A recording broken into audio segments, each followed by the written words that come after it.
Broadcasting live from the University of North Texas, this is NTTV Nightly News. Our second team in the capital city is headed up by our senior content coordinator, Austin Hedgcoth. Austin, it's early in the evening, but what is the feeling that you were getting from the first reports in the Texas Trib newsroom? Thanks, Andrea. Election night is a crazy time for everyone involved, and it's no different here at the Texas Tribune. Tonight, the focus isn't just on who's sitting in the classrooms, but also who's standing at the front of them. Due to the recent educator shortage, 1 in 5 new hires don't even have a teaching certificate. So far this year, the Fill the Boot movement has raised almost $130,000, but they aren't done yet. I'm here at Fire Station 3 with Tyler Rowlett. Scrappy, you want to tell them what this is all about? It seems like he's a little bit shy. Anyways, today is the first Wednesday of November, which means it's National Stress Awareness Day. Well, Kyle, I have some bad news. It's not just about the chewy candies, it's all about the one ingredient inside that makes them taste so good: sugar. According to the FDA, even some of the cereals we consider healthy aren't as healthy as we might think. We all know how things can change on election night. So what voting trends are you seeing here in the newsroom? Is it anything unusual, anything that might explain what happened during early voting? I quit is never an easy thing to say, but these days many people just want to shoot their boss a text and move on. However, business experts warn that may not be the best way to get your last word. 2.5 grams of sugar or less. 2.5 grams of sugar or less is not considered healthy. And I don't know about you guys, but that was shocking to me. That was eye-opening. Returning students need to start looking for off-campus housing right now, because come next fall, it's likely that the only people in the dorms will be freshmen. But for now, let's all just take a deep breath. And now it's back to you at the desk.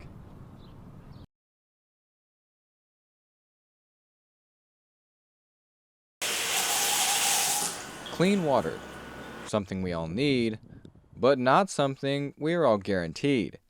The 2021 winter freeze exposed many flaws at the Lone Star State's infrastructure, including one delivery system we can't live without. The whole thought process of, oh, if it ain't broke, don't fix it. It's gonna break eventually, and by the time it does break, respectfully, all hell's gonna break loose. During the days, weeks, and months following the freeze, nearly 15 million Texans were left without access to clean water. Now, with the booming population, a thirsty economy, and an aging water system, Texas has some big decisions to make. This can be an issue that, if it's not politicized, you can have good people making smart engineering decisions that will benefit people down the road. But the two candidates up for Texas governor don't exactly see eye to eye when it comes to spending state money. Democratic candidate Beto O'Rourke has proposed plans to address the air quality and water concerns across the state, while Republican incumbent Greg Abbott argues that border security and immigration should be the state's top priorities. If you are targeting Texas to come to, we're going to show up in force and shut down the border. However, no matter who gets elected, the new governor will have $2.9 billion federal dollars to work with, thanks to the massive Infrastructure Investment and Jobs Act passed last fall. It costs to invest. If we make important investment decisions now, we decrease the likelihood that those bad things will happen.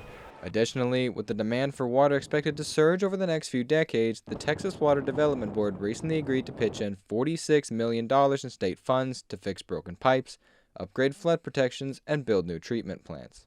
It's all pen on paper until someone comes in and actually starts doing something, and I think the important thing is the action and not just the talk. For NTTV News, I'm Austin Hedgcoth.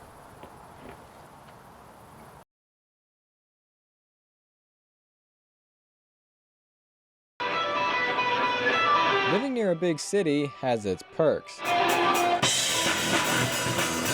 but it also has its pitfalls. For those in North Texas, one drawback may be deadly.